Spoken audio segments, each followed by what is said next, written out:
नमस्कार, मी डॉक्टर अभिजित अन्नदाते.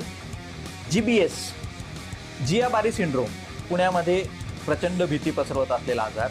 3 गोष्टी फक्त लक्षात ठेवायच्या आहे. बाटली बंद स्वच्छ पाणी चांगल्या कंपनीचं प्यायचे. शक्यतो हॉटेलमध्ये खायचं नाहीये. खायचीच वेळ आली तर त्याच्याबरोबरीने जेव्हा पाणी प्याल तेव्हा बाटली बंदच पाणी प्यायचे चांगल्या कंपनीचं. तिसरी महत्त्वाची गोष्ट, नॉनव्हेज जोपर्यंत हा आउटब्रेक संपत नाही तोपर्यंत शक्यतो खाणं टाळा. ही माझी तुम्हाला कळकळीची विनंती असणार आहे. या 3 गोष्टी केल्या तुम्हाला आजार 100% होणार नाही. साधारण या आजाराची लक्षणं म्हणजे डायरिया, लक्षात ठेवा फक्त. आणि डायरियाच्या नंतर जर हातापायाला मुंग्या येत असतील आणि पायांमधला अजिबात त्राण राहिला नसेल, अतिशय जास्त थकल्यासारखं होत असेल आणि हातापायांना मुंग्या येत असतील तर लगेच मोठ्या दवाखान्यामध्ये जायचं. शासनासाठी मला एक हे आहे की सूचना आहे, शासनाने महात्मा ज्योतिबा फुले योजनेअंतर्गत हा आजार समाविष्ट केल्याबद्दल त्यांचं खूप अभिनंदन.